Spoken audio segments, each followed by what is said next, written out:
Hello, welcome to this week's edition of MMA News, and I am now reporting from my home in Orange, California, because right now my school's on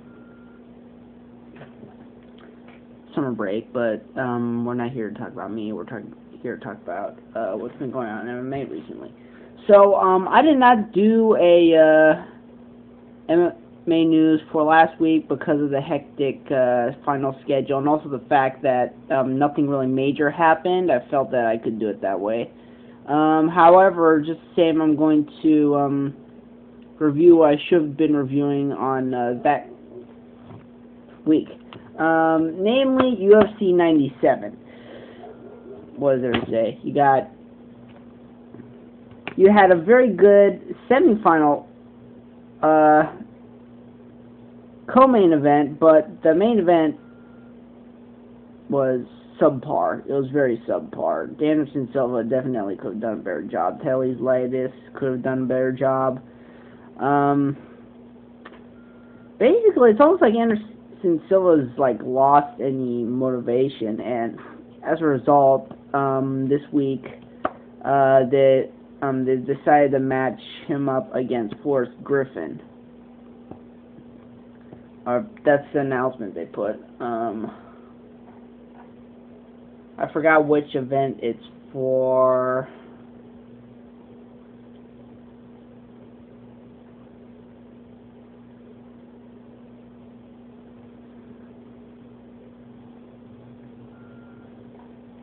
Yeah, I forgot which event it's for, but it's that would definitely be a good fight. You have two very tall guys fighting each other, so what is there to say? I can't. So, and also there's word that Chuck Liddell may not be, from Liddell's trainer, that, he's not retiring, but that, but Dana White keeps saying, you know, he's done. However, if Liddell's still on a contract, well, there's only two things you could do. You either need to give him another fight or release him. And more than likely, he'd probably be more willing to release him than anything else. And there's also... So, there's all that. The only major thing that happened last week was a tape delay of the Bellator 4 fight card, which was actually filmed on April 17th. They delayed film, rolling it until a good while later. And it had a couple quarterfinals for their middleweight tournament and one quarterfinal for their welterweight tournament. So all the semifinal matches are set up, and the first round will be taking place, I believe, tonight at the Bellator 5 fight card, the welterweight semifinals, which involves well-known fighter Eddie Alvarez.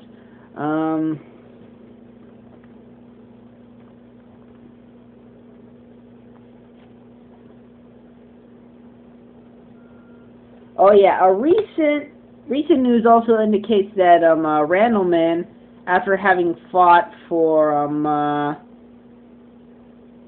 World Victory Road Sengoku a couple of fights, has finally signed on with the up-and-coming Strike Force.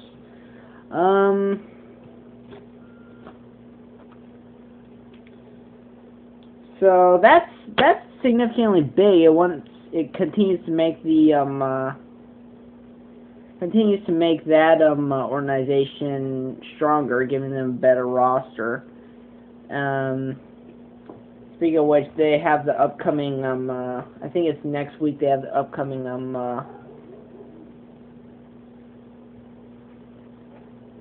show MMA. So there's that card. Something I really want to talk about today is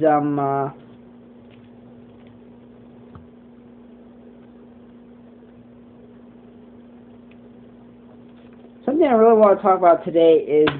the big man is the set up for Dream 9. Now, originally, Dream 9 was supposed to have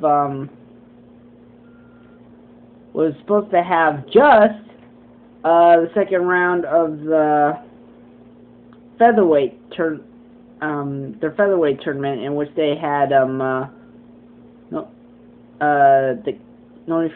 Kid Yamamoto returning after a while, and then you had a bunch of other guys. But something that recently developed was that they're having this big openweight tournament, which they're calling the World Superman Championship. And for right now, those participants in that are Ikuhisa Minowa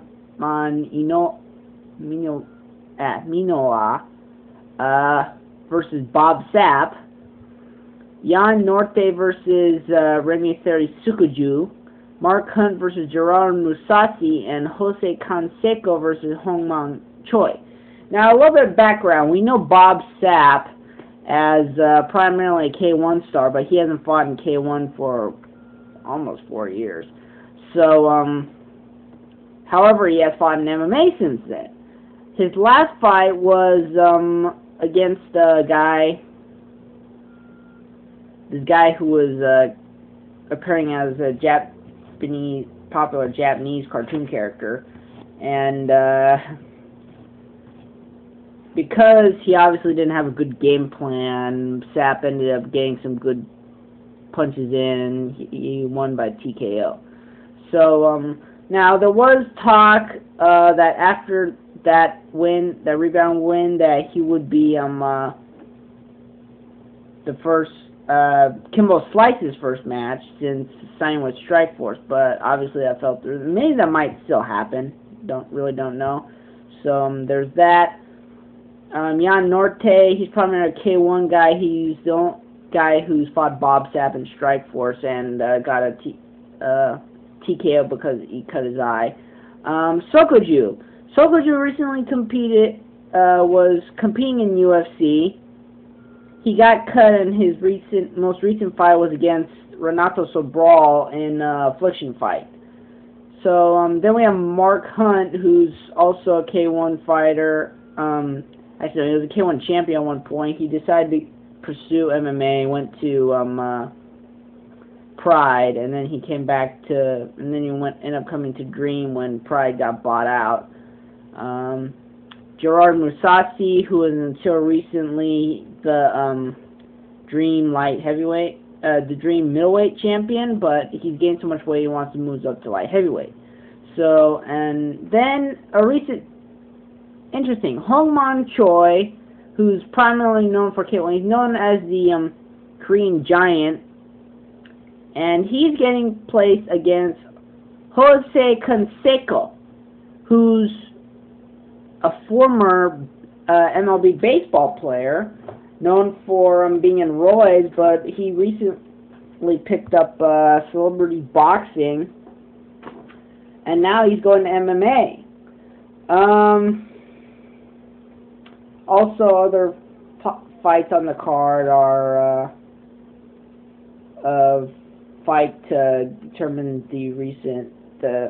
Gerard Musashi's or Jigard Musashi's replacement as the middleweight champion, and also a lightweight bout. So, got all that. So now I'm going to talk about the World Victory Road Sengoku 7 card.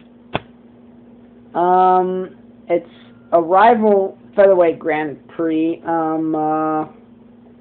We have guys like Nick Dennis, Nam Pham, all the non-title cards. The only big name guy is Travis Wyeth at light heavyweight. Other than that, the Japanese promotions have a tendency to really put on international cards, despite a bunch of stuff. So yeah. At the present, that's it for now, and I'll see you next week.